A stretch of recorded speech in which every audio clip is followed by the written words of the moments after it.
दुर्गापुर नाम का एक छोटा सा गांव था।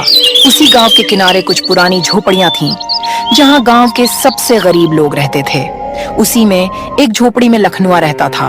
उसका चेहरा अपने नाम के विपरीत जीवन की कठोर सच्चाइयों से थका हुआ था। उम्र 30 से ऊपर हो चली थी, पर गरीबी ने उसे समय से पहले ही बूढ़ा सा बना दिया था। लखनुआ की पत्नी का नाम गंगा था। वह एक सीधी सादी गृहिणी थी। वह दिन भर दूसरों के खेतों पर काम करती थी, मगर इतनी कमाई नहीं होती थी कि वह सुकून से भरपेट खाना खा सके। उनका एक छोटा सा बेटा था जिसका नाम शंकर था। गांव की आबादी ज्यादा बड़ी तो न थी, मगर त्योहारों के मौसम में यह गांव जाग उठता था। खासकर नवरात्रि के समय तो देवी माँ की पूजा पूरे गांव के लिए बड़ा पर्व बन जाता था। गांव में एक पुराना मंदिर था। माँ दुर्गा का मंदिर में पत्थर की मूर्ति स्थापित थी। माना जाता था कि वह मंदिर बहुत चमत्कारी है और देवी माँ की कृपा से लोगों को अपनी मुरादें पूरी होती थीं। सुनो जी, आज खेत वाले चौधरी साहब ने एक बोरी गेहूं देने को कहा है। बस दिन भर की मजदूरी करनी होगी। मैं जाऊंगी तो घर में कुछ दिनों का राशन हो जाएगा। तुम चली जाओ गंगा, मैं कोशिश करूंगा कि किसी और के खेत पर थोड़ी और मजदूरी मिल जाए तो अच्छा होता। बेटा अब बड़ा हो रहा है, खर्चे भी बढ़ रहे हैं और नवरात्रि का पूजा भी आ गया है। थोड़ा बहुत खर्च तो त्योहारों में भी होगा। माँ पिताजी, मुझे भी मंदिर जाना है माँ दुर्गा की आरती देखने। इस बार तो नवरात्रि का पूजा हम लोग धूमधाम से मनाएंगे ना? हाँ बेटा, हम जरूर चलेंगे। बस मैं काम से लौटूंगी तब चलेंगे। तुम घर पर ही रहना। उसी गांव में एक और परिवार रमेश का था। रमेश गांव का एक ऐसा व्यक्ति था जिसके पास थोड़ी बहुत जमीन तो थी, पर उसकी लालच खत्म होने का नाम न लेती थी। वह हर बात में अपना स्वार्थ देखता था और दूसरों की भलाई पर उसे विश्वास ही न था। वह खुद को नास्तिक कहता। देवी देवता की पूजा में उसकी कोई आस्था नहीं थी। गांव के लोगों को उसकी बातें पसंद नहीं आती थीं, परंतु वह समाज में किसी तरह रुतबा बनाने की कोशिश में लगा रहता था। गांव के ठीक बीचों बीच एक पुराना बरगद का पेड़ था। उसी के नीचे चौपाल लगती थी। आज सवेरे से ही हरिराम बाबू ने ऐलान करवा दी थी कि शाम को सभी ग्रामीण इकट्ठे हों। लखनुआ, गंगा जैसे गरीब लोग भी अपने अपने काम निपटाकर वहां पहुंचे। कुछ किसान, कुछ महिलाएं और बच्चे पेड़ के आसपास टहलने लगे थे। वहीं रमेश भी अपने साफ सुथरे कपड़े पहनकर आया था। वह हमेशा दिखावे में रहता था कि वह धनवान है और उसे लोगों की परवाह नहीं, पर वह जानता था कि गांव की किसी भी बड़ी चर्चा में शामिल होने से उसकी छवि बनी रहेगी। प्रधान हरिराम बाबू ने चबूतरे कर बोलना शुरू किया। भाइयों बहनों, नवरात्रि आने ही वाली है। हम हर साल की तरह इस बार भी देवी माँ की भव्य पूजा करेंगे। पंडाल के लिए लकड़ी, फूल, सजावट का इंतजाम करना होगा। प्रसाद की व्यवस्था, भंडारे का प्रबंध के लिए तो हमें चंदा इकट्ठा करना होगा। बाबूजी, मैं अभी तक रमेश का पिछला उद्धार नहीं चुका पाया हूँ। घर की स्थिति ठीक नहीं है, पर जो भी बन पड़ेगा मैं सहयोग करूँगा। लखनुआ, तुम हर बार तो यही कहते हो, इस बार भी कुछ नहीं दे पाओगे। क्यों प्रधान जी, गरीबों से क्या उम्मीद कर रहे हैं आप? देखो रमेश, सहयोग सिर्फ धन का ही नहीं होता है, श्रम दान भी सहयोग है। गांव की पूजा के लिए सबकी भागीदारी जरूरी है, चाहे छोटा हो या बड़ा हो, अमीर हो या गरीब। देखो प्रधान, मैं तो नवरात्रि के नाम पर कुछ ज्यादा नहीं दे पाऊंगा, क्योंकि पूजा पाठ में मेरा विश्वास नहीं है। पर फिर भी गांव में रहता हूं तो दिखावे के लिए थोड़ा बहुत दे ही दूंगा, लेकिन पूजा पाठ के लिए मेरे पास समय नहीं है। गांव के दूसरे लोगों ने एक दूसरे को देखा। कुछ ने सिर हिला दिया। गंगा ने सोचा कि भले ही पैसे न हो, पर वह और लखनुआ मिलकर पंडाल की सजावट में मदद जरूर कर सकते हैं। उधर रमेश मन ही मन सोच रहा था कि वह क्यों अपना समय और पैसा इस पूजा में लगाए, जबकि वह खुद को नास्तिक मानता था। उसे उम्मीद थी कि इस बार भी वह बस नाम मात्र की रकम देकर अपनी जिम्मेदारी पूरी कर देगा और लोग उसे कुछ न कह पाएंगे। सभी लोग अपना अपना चंदा दिया। लखनुआ और गंगा ने वादा किया कि वे अगले दिन से पंडाल की सफाई और सजावट का काम संभालेंगे। रमेश ने अनमने ढंग से अपनी ओर से 10 रुपए का चंदा दे दिया, जो आज के समय में ऊंट के मुंह में जीरा जैसा था। फिर भी प्रधान हरिराम बाबू ने कोई विरोध नहीं किया, क्योंकि उनकी सोच थी कि जो भी कुछ दे रहा है अच्छा ही है।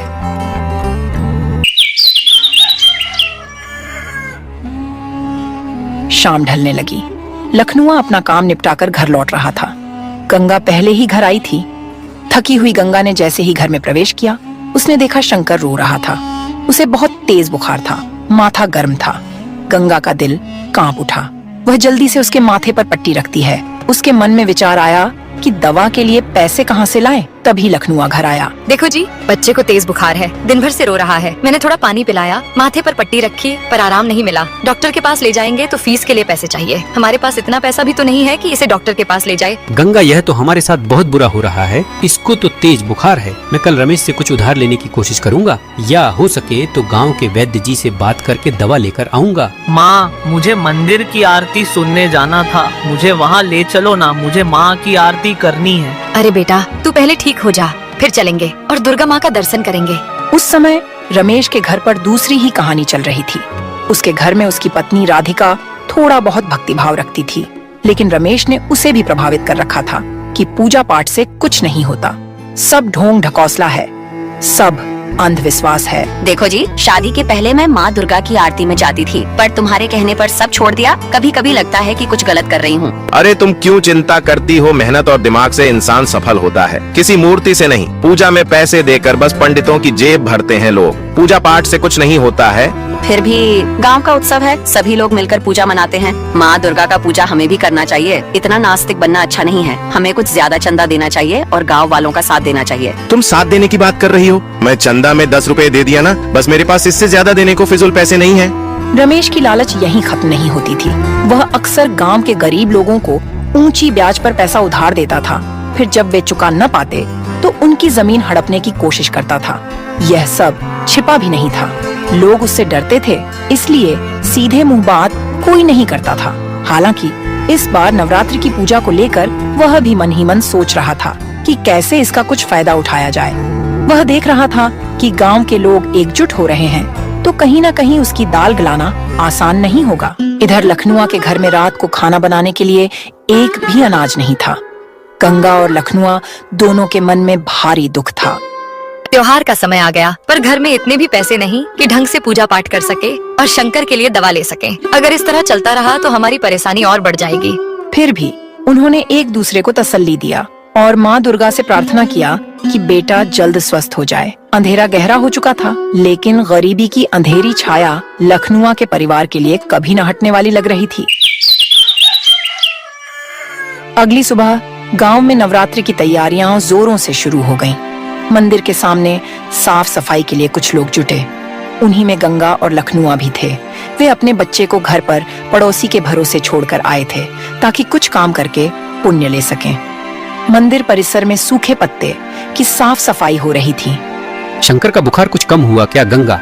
हाँ, पड़ोसन ने जड़ी बूटी की कोई पुरानी दवा दी है, कल से थोड़ा आराम है। उम्मीद है कि जल्दी ठीक हो जाएगा। अगर पैसे होता तो डॉक्टर के पास ले जाता, पर कल रमेश ने भी उधार देने से मना कर दिया। उनका कहना है कि पहले पुराना कर्ज चुकाना होगा। कोई बात नहीं जी, माँ दुर्गा की कृपा होगी तो सब ठीक हो जाएगा। वहीं पर रमेश भी आया, मगर वह साफ सफाई करने के बजाय खड़ा होकर सिर्फ देख रहा था। उसके चेहरे पर व्यंग्यात्मक हंसी थी, जैसे सोच रहा हो कि यह बेकार का काम करने से उन्हें क्या मिलेगा। तभी प्रधान हरिराम बाबू आए और उन्होंने रमेश से बोला, रमेश बेटा, थोड़ा बहुत हाथ बटा दो, साफ सफाई में मदद कर दो। माँ दुर्गा का आशीर्वाद तुम्हें लगेगा। बाबूजी, मुझे माफ कीजिए, मैं पूजा पाठ में रुचि नहीं रखता, बस देखने चला आया कि कैसी तैयारी हो रही है। अरे बेटा, इसी बहाने गांव की साफ सफाई भी हो जाती है। 2 मिनट झाड़ू लगा लोगे तो क्या घट जाएगा। मैंने अपने हिस्से का चंदा दे दिया है, बस उसी से किसी मजदूर को रख लीजिएगा। अरे बेटा, तुम कैसी बातें कर रहे हो? मुझे तो कहना नहीं चाहिए, पर तुमने जो चंदा दिए हो उसकी एक दुर्गा माँ के लिए फूलों का माला भी नहीं आएगी और तुम मजदूर की बात कर रहे हो। बाबूजी, मैं आपकी इज्जत करता हूँ, इसीलिए मैं आपको कुछ नहीं बोल रहा हूँ, नहीं तो ऐसी बात पे तो मैं आपको सबक सिखा देता। मेरा पैसा है, मैं जितना देना चाहता उतना ही दूंगा। तुम्हारी दुर्गा माँ मेरे घर का खर्चा नहीं चलाएंगी। इस जवाब को सुनकर कई लोगों के मन में गुस्सा आया, पर कोई कुछ बोल नहीं सका। सबको पता था कि रमेश से उलझना मतलब अपने लिए मुसीबत मोड़ लेना है। रमेश फिर वहाँ से निकल गया। गंगा को रमेश का इस तरह का व्यवहार पसंद नहीं आया, फिर भी वह कोई टिप्पणी नहीं कर सकती थी। वह बस मन में माँ दुर्गा से प्रार्थना करने लगी कि सब कुछ ठीक ठाक संपन्न हो जाए। फिर अगले दिन नवरात्रि का पहला दिन था। रमेश आरती के दौरान मंदिर की दहलीज के बाहर खड़ा था, लेकिन आरती में शामिल नहीं हुआ। उसे अपने नास्तिक होने का बड़ा गर्व था, और गांव वालों के सामने वह खुले तौर पर देवी देवता का अपमान भी करता था। देखो, रमेश जी भी आए हैं। आश्चर्य है, इन्हें तो ईश्वर पर भरोसा नहीं है, फिर भी वह यहाँ आए हैं। यह सब बात रमेश सुन रहा था। वह उनके पास आकर बोला, मैं सब सुन रहा हूँ, पर मुझे फर्क नहीं पड़ता। मैं तो बस देखने चला आया था कि कितने लोग इस पूजा में इकट्ठे होते हैं। भैया, माँ की कृपा से सब चलता है। आप भी थोड़ा सा मन से जुड़कर देखिए, शायद कोई चमत्कार महसूस हो। मैं ऐसी बातों पर यकीन नहीं करता। चमत्कार इंसान अपने हाथों से करता है। ये सब चमत्कारी बातें तुम जैसे गरीब लोग ही कर सकते हैं। घर में खाने के लिए मोहताज हो और पूजा पाठ के चक्कर में पढ़े रहते हो, इसीलिए तुम सब गरीब हो। यह बात सुनकर सभी चुप हो गए, लेकिन रमेश के मन में कटुता भरी हुई थी। उसे लगता था कि ये सब बेकार की बातें हैं। वह नवरात्रि को भी एक सामान्य उत्सव से ज्यादा कुछ नहीं मानता था। अगले दिन गांव में बाजार लगा। यह साप्ताहिक बाजार थी, जहां सब्जियां, अनाज, मसाले, कपड़े बिकने आते थे। रमेश भी उसी बाजार में एक बीज खाद विक्रेता से मिलने गया था। वह अपनी जमीन पर खेती कम करता था, पर किसानों को उधार देकर उनसे मुनाफा कमाने के उपाय ढूंढता रहता था। उसे किसी किसान ने बताया था कि नई किस्म के बीज आ रहे हैं, जिनसे फसल दोगुनी हो सकती है। रमेश सोचा कि इन बीजों के जरिए वह छोटे किसानों को उधार देगा और बाद में उनका मुनाफा झटक लेगा। भाई साहब, ये बीज क्या गरीब किसान ले पाएंगे? और ब्याज पर लेना चाहें तो तुम मुझे सीधे दे देना, मैं उन्हें आगे बेच दूंगा। देखिए बाबू, मुझसे तो जो खरीदना चाहेगा मैं उसे बेच दूंगा। आपकी बात समझ रहा हूँ, लेकिन ब्याज का मामला बड़ा पेचीदा होता है। तुम मुझे सारा बीज दे देना और मैं गाँव वालों को कर्ज में दे दूंगा, फिर उनसे इस बीज का ब्याज लूंगा। इसी बीच लखनुआ और उसकी पत्नी गंगा उसी रास्ते से गुजर रहे थे। रमेश ने उसे रोक लिया। क्यों रे लखनुआ, देखो एक नई बीज आई है, तुम भी इन बीजों में दिलचस्पी रखो। अच्छा अनाज उगेगा, अगर तुम्हें चाहिए तो मैं तुम्हें उधार पैसा दे सकता हूँ। बड़ी अच्छी फसल होगी, फसल होते ही तुम ब्याज समेत पैसा चुका देना। भैया, मैं पहले से ही कर्ज में डूबा हूँ। नई फसल लगाने के लिए मेरे पास जमीन भी बहुत कम है, ब्याज तो चुका नहीं पाऊंगा, फिर से क्या कर्ज लूँ? तुम्हारी जिंदगी कभी नहीं बदलने वाली। न माँ दुर्गा तुम्हारी मदद करेगी, न तुम अपने दम पर कुछ कर पाओगे। यह बात सुनकर लखनुआ का चेहरा निराश हो गया। गरीब होने का ताना वह रोज सुनता था, पर आज रमेश ने उसके विश्वास पर भी चोट कर दी थी कि न माँ दुर्गा तुम्हारी मदद करेगी, न तुम खुद कुछ कर पाओगे। यह उसकी आस्था का अपमान था। भैया, भले ही हमारे पास धन नहीं है, पर माँ दुर्गा की कृपा हमारे ऊपर हमेशा रहती है और मेहनत के बल पर ही हम जी रहे हैं। आस्था से पेट नहीं भरता बहन, मेहनत से ही भर जाए तो ठीक, वरना भक्ति का ढकोसला ही चलता रहेगा। चलो जी, ऐसे लोगों से बहस का कोई फायदा नहीं। यह कहकर दोनों वहाँ से चले जाते हैं। रमेश मन ही मन सोच रहा था कि ये लोग पूजा पाठ के कारण गरीब हैं, फिर भी पूजा पाठ में लगे रहते हैं।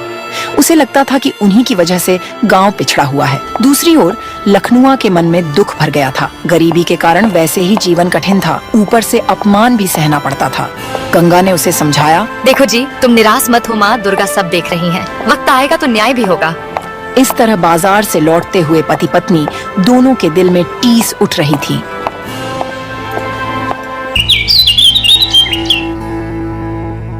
अगले दिन जब लोग पूजा कर रहे थे, तब रमेश अपने कुछ दोस्तों के साथ उधर से गुजरा। गांव वालों को पूजा पाठ करते हुए देखकर रमेश बोलता है, देख रहे हो ये लोग कैसे समय बर्बाद कर रहे हैं। यही समय अगर खेत या काम में लगाते तो कुछ कमाई हो जाती। अरे भाई, आस्था भी जरूरी होती है, मन को बल मिलता है, दिल को सुकून मिलता है। मन को बल देने के लिए इंसान की अपनी सोच ही काफी है। ये पूजा पाठ सिर्फ ढोंग है, इससे कुछ नहीं होगा। जब गंगा पूजा करके मंदिर से बाहर आई तो अचानक रमेश की नजर गंगा पर पड़ी। वह अपने दोस्तों के बीच खड़ा होकर फिर से ताना मारने लगा, गंगा बहन, इतना भजन कीर्तन कर रही हो, कुछ फायदा हुआ कि नहीं, या फिर तुम्हारी दशा वही की वही है? भैया, भक्ति का फल दुनिया की नजर में देर से दिखता है, पर मिलता जरूर है। हमें अपने प्रेम भाव से माँ दुर्गा की पूजा करनी चाहिए। फिर भी गंगा अपने विश्वास पर अड़ी रही। घर पहुंचकर उसने लखनुआ को सारा हाल सुनाई। लखनुआ ने कोई प्रतिक्रिया नहीं दी। शायद वह इतना थक चुका था कि वह किसी बहस में नहीं पड़ना चाहता था। दोनों ने एक दूसरे को हिम्मत दिए। अगले दिन रमेश अपने घर पर बैठा बैठा किसी योजना में डूबा था। उसने सोचा कि कई लोग पूजा की वजह से एकत्र हो रहे हैं और कुछ दान दक्षिणा के लिए हाथ फैला रहे हैं। उसी समय लखनुआ वहाँ आया। वह रमेश से एक पुराना उधार चुकाने की गुजारिश करने आया था।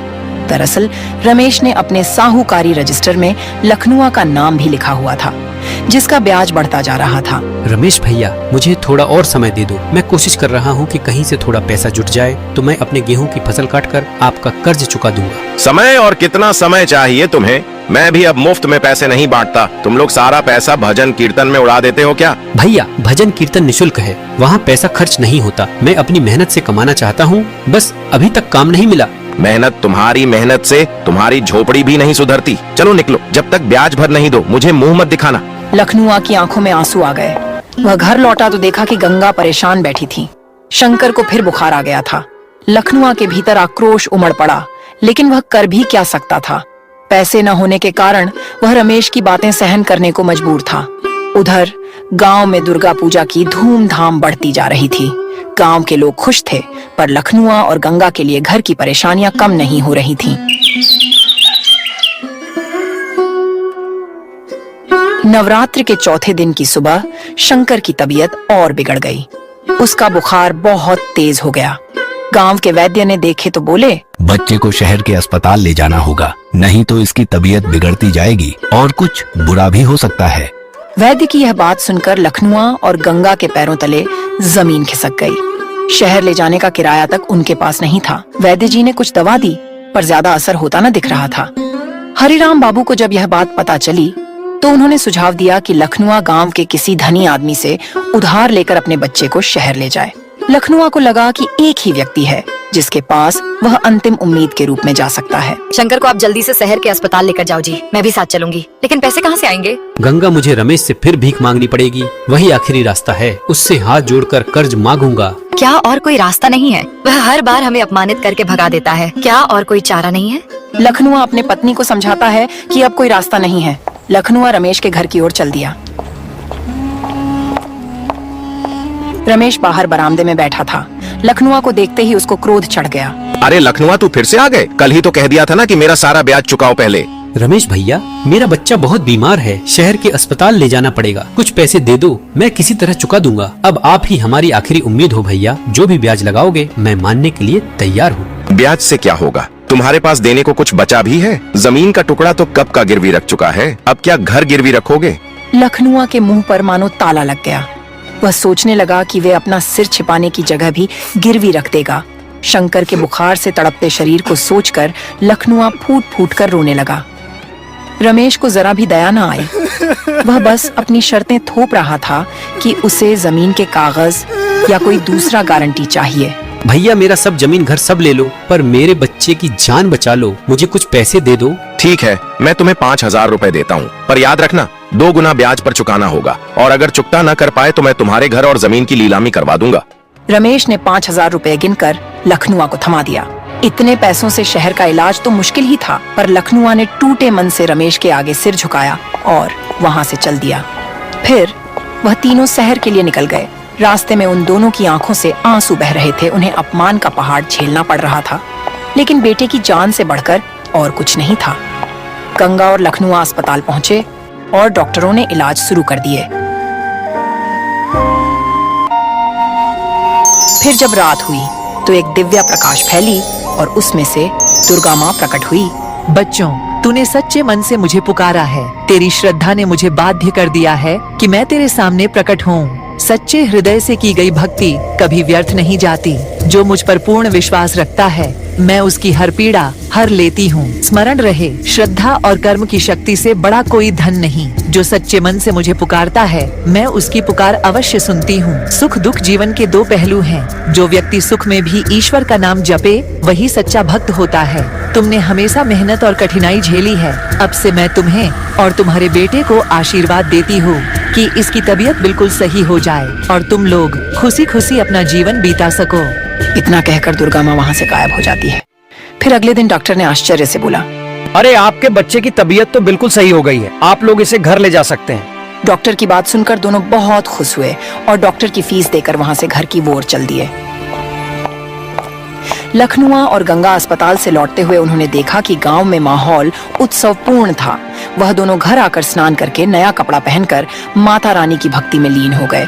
उधर रमेश कुछ काम से शहर जा रहा था कि अचानक एक तेज चलती कार से उसका एक्सीडेंट हो जाता है और बुरी तरह घायल हो जाता है और उसको अस्पताल में एडमिट कराया गया। इलाज में इतना खर्च हो गया कि उसकी सारी जमा पूंजी अस्पताल में ही लग गई और उसकी जान बच गई। कुछ दिन बाद अस्पताल से आया तो सभी से माफी मांगने लगा। अब वह गहरे संकट में था क्योंकि अब वह अपने पैर से नहीं चल सकता था। गंगा और लखनुआ ने एक दूसरे की ओर देखा कि यही रमेश था जो कल तक सबको नीचा समझता था, आज वही किस्मत के थपेड़े खा रहा है। फिर भी गंगा के हृदय में दया उमड़ आई। आस्था का मार्ग दयालुता सिखाती है। मैंने बहुत अपमान किया तुम सबका और देवी माँ का भी। अब समझ में आया कि केवल धन और लालच से सब कुछ नहीं होता। मुझे माफ कर दो। बेटा, माँ के दरबार में देर है, अंधेर नहीं। सच्चे मन से प्रार्थना करोगे तो यह तुम्हारा भी दुख खत्म हो जाएगा। जी बाबूजी, मैंने बहुत देर कर दी, पर अब जीवन में सही रास्ता अपनाने की कोशिश करूंगा। जो हुआ सो हुआ। अब सब मिलकर माँ के आगे प्रार्थना करेंगे कि गाँव में सुख शांति बने रहे। अब रमेश ने भी मंदिर के सामने हाथ जोड़कर प्रार्थना किया। उसके अंदर एक अजीब सी शांति महसूस हुई, जैसे उसका सारा अहंकार अचानक खत्म होने लगा था। वहीं गंगा और लखनुआ के मन में हल्कापन महसूस हुआ।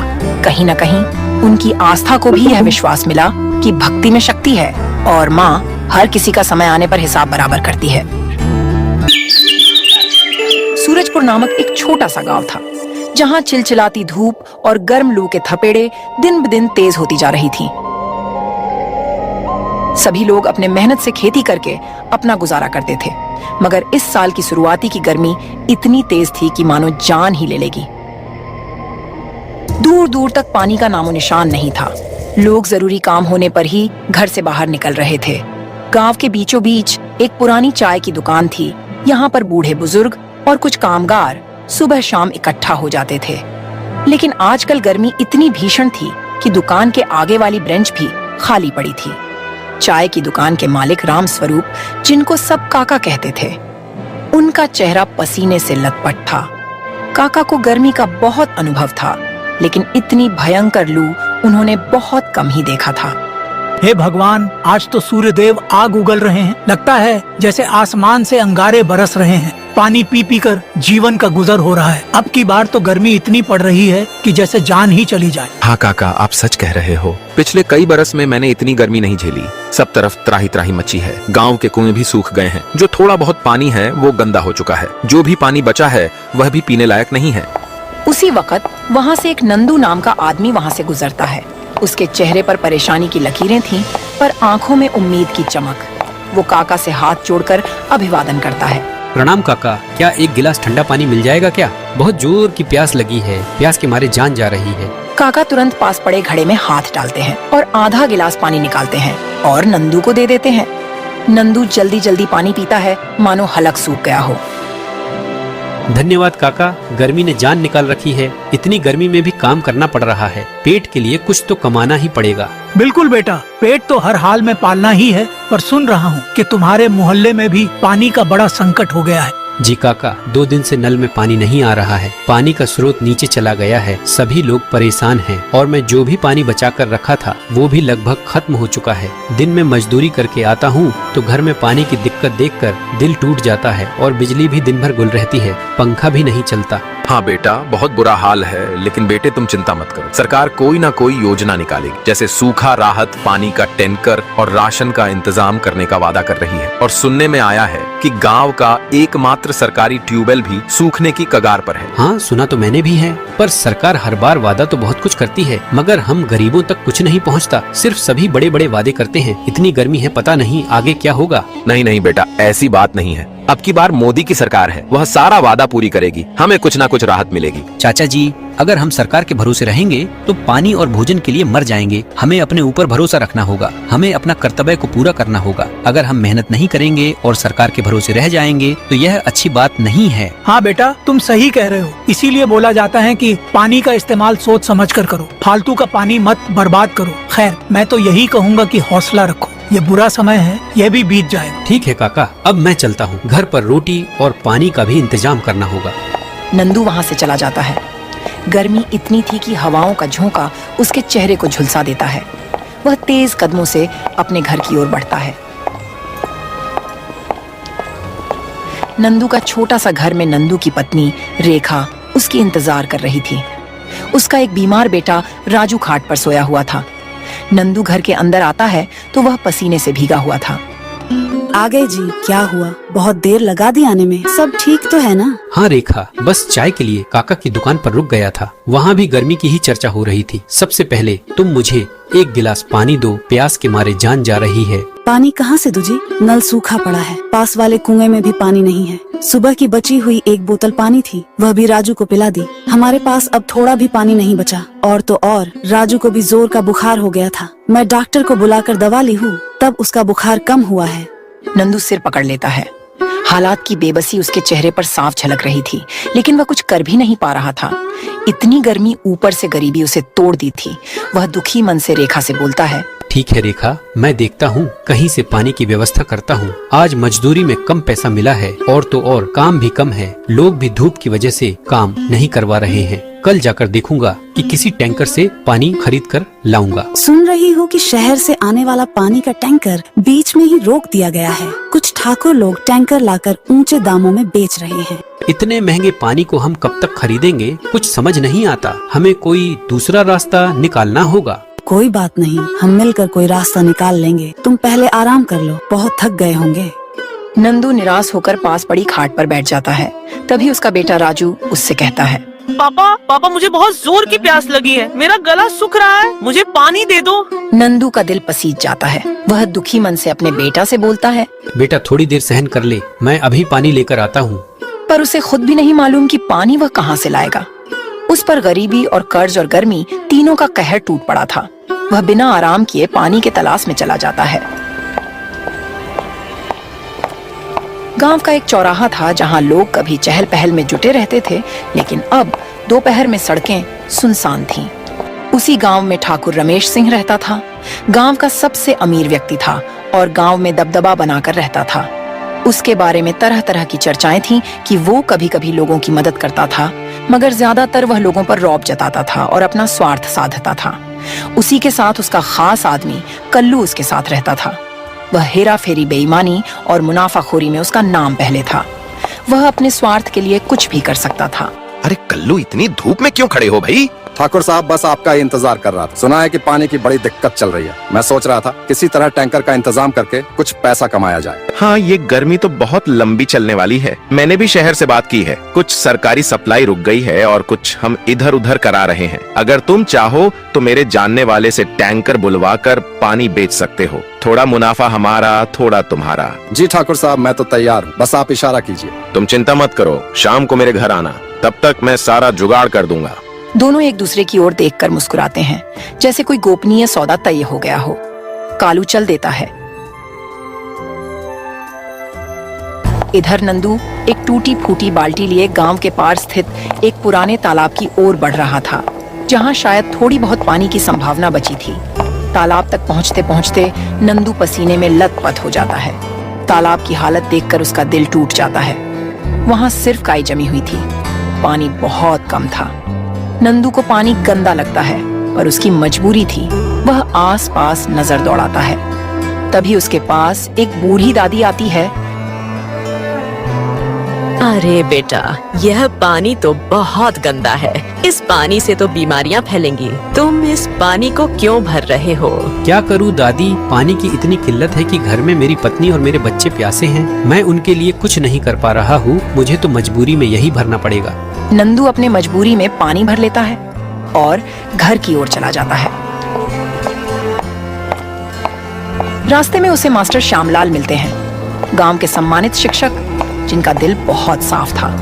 वो हमेशा लोगों की भलाई की सोचा करते हैं। इस भीषण गर्मी में भी मास्टर जी लोगों के घर जाकर समझाते हैं कि संयम और स्वच्छता को न छोड़ें।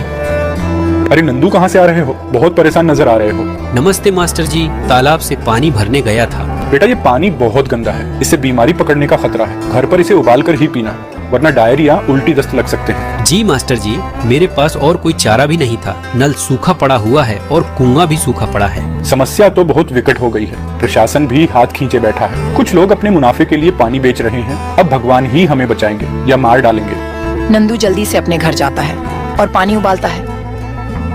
फिर सभी लोग पानी पीते हैं।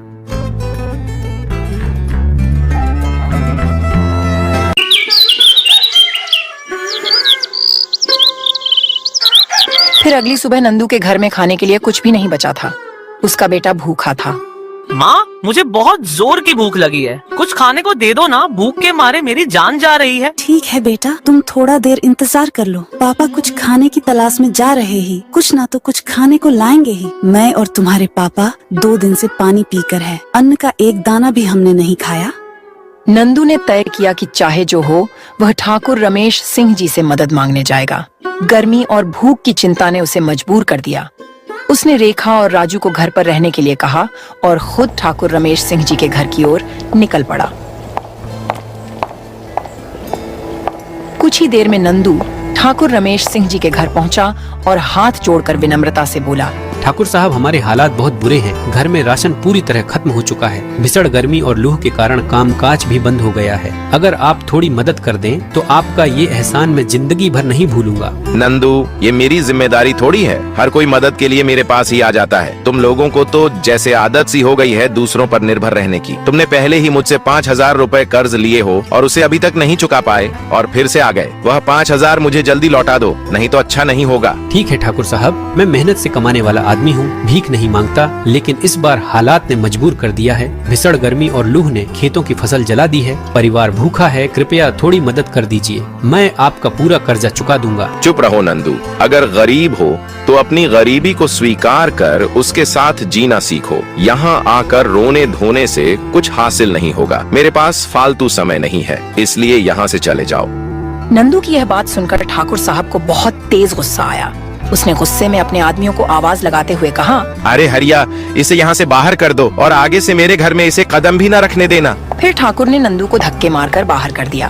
अब नंदू भारी मन से घर की ओर चल पड़ा।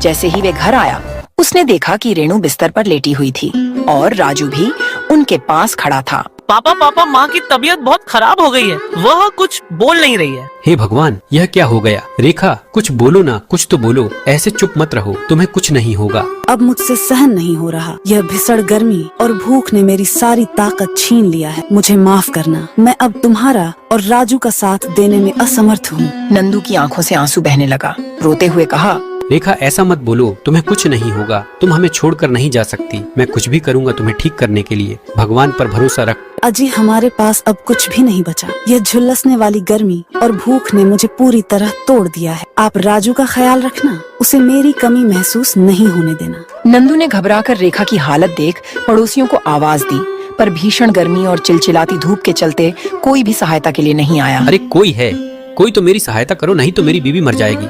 राजू के पापा, अब मेरी चिंता मत करो। जितना कर सको राजू के लिए करो। उसे कभी भूखा और अकेला मत सोने देना।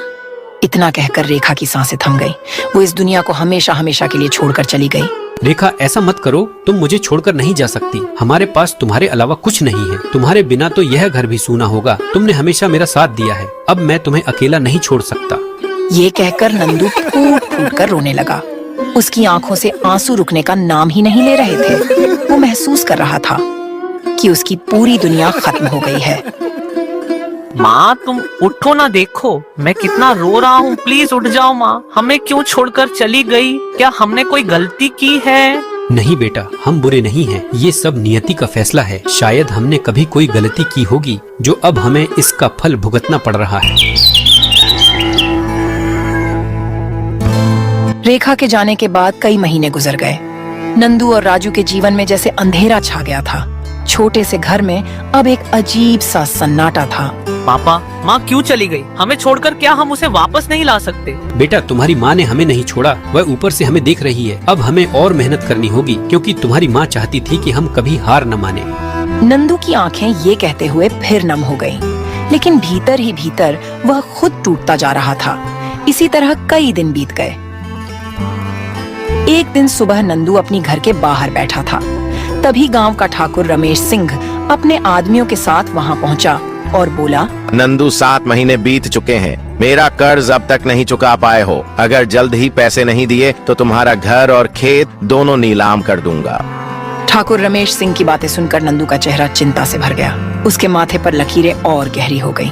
उसने सिर झुकाते हुए कहा, ठाकुर साहब, मैं पूरी मेहनत कर रहा हूँ, लेकिन अभी तक पैसे नहीं जुटा पाया हूँ। मुझे थोड़ा और समय दे दीजिए। नंदू, बहाने बनाने से कुछ नहीं होगा। तुम्हारे पास केवल 10 दिन हैं। अगर इस समय में कर्ज नहीं चुकाया तो नतीजे भुगतने के लिए तैयार रहना।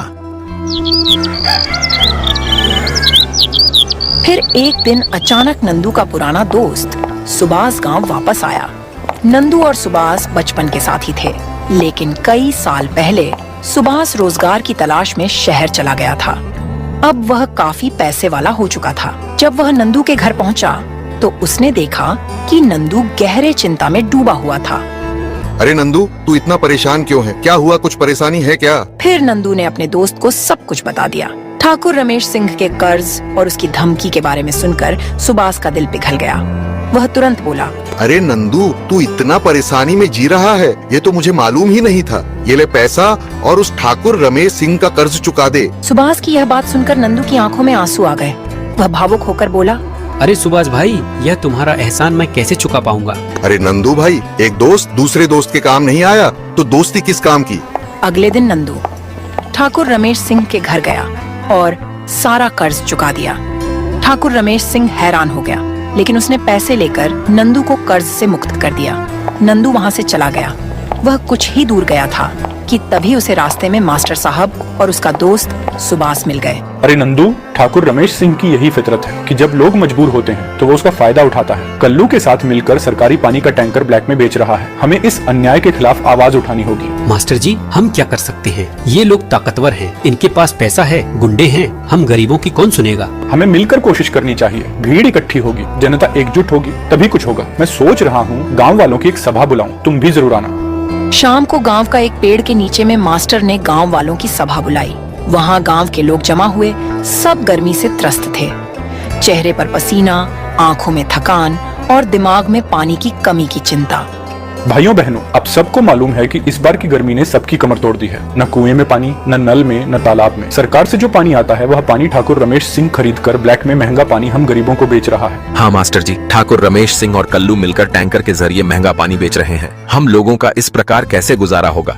तभी रामस्वरूप काका बोले, मैं अपनी दिन भर की पूरी मजदूरी देकर भी सिर्फ 2 बाल्टी पानी खरीद पाता हूँ। मेरे घर में 5 लोग हैं। ऐसा चलता रहा तो हम अपने परिवार का कैसे गुजारा कर पाएंगे? हाँ काका, आप सही कह रहे हैं। हमें मिलकर कोई समाधान निकालना होगा। पहला उपाय तो यही है कि हम सब पानी का दुरुपयोग बिल्कुल बंद कर दें। जो थोड़ा बहुत पानी मिले उसे साफ रखें। दूसरा, हम सब मिलकर प्रशासन के पास जाएंगे और अपनी मांग रखेंगे कि कम से कम टैंकर तो फ्री में या सस्ते दामों में उपलब्ध कराया जाए। मास्टर जी, ठाकुर रमेश सिंह की सरकारी दफ्तरों में अच्छी पकड़ है। वो चाहेगा तो सब कुछ रोक देगा, किसी की नहीं सुनी जाएगी।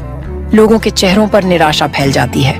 नंदू भी वहाँ खड़ा सब सुन रहा था। अंत में वह आगे आता है और बोलता है, हमारे पास और कोई विकल्प भी तो नहीं है। हमें कोशिश तो करना ही पड़ेगा। या तो हम यूं ही रोज टैंकर वालों को पैसे देते रहें, वो जितना चाहें उतना भाव बढ़ाते जाए और हम अपनी भूख प्यास से मरते रहें। भीड़ में सहमति की फुसफुसाहट होती है। मास्टर जी कुछ कागज निकालते हैं।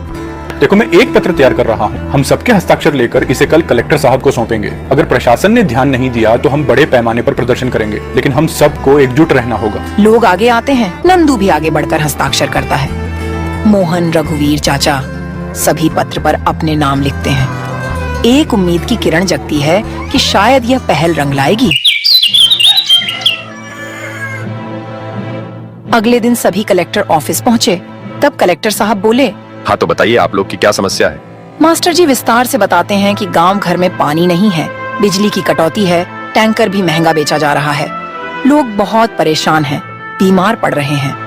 देखिए, इस साल बारिश हुई नहीं, भयंकर सूखा पड़ा है। हम भी कोशिश कर रहे हैं। सरकारी खजाना से आप लोगों के गांव तो रोज 2 टैंकर फ्री पानी जाता है। क्या वह पानी आप लोगों को नहीं मिलता है? साहब, हमें पानी नहीं मिलता। हमारे गांव का एक अमीर आदमी ठाकुर रमेश सिंह रहता है। वह सारा सरकारी पानी को खरीदकर गांव वालों को ब्लैक में महंगे दामों में बेचता है। हम लोग उसके खिलाफ कई बार कंप्लेन की, फिर भी कोई सुनवाई नहीं हुआ। ठीक है, मैं देखता हूँ। उसके खिलाफ कार्रवाई होगी और उसे जेल में डाला जाएगा। मैं पूरी कोशिश करूंगा। आप लोग जाकर आराम से पानी का इंतजार कीजिए। मैं नगर परिषद से बात कर लूंगा। सभी लोग अपने अपने घर चले आए। फिर अगली सुबह को जब कल्लू और ठाकुर रमेश सिंह ने ब्लैक में पानी बेच रहे थे, तभी कुछ पुलिस वाले और एसडीएम साहब गांव में आकर ब्लैक में पानी बेचते हुए ठाकुर रमेश सिंह और कल्लू को पकड़ लेते हैं और उन्हें जेल में डाल देते हैं। इधर गांव के लोग पानी पाकर बहुत खुश हुए।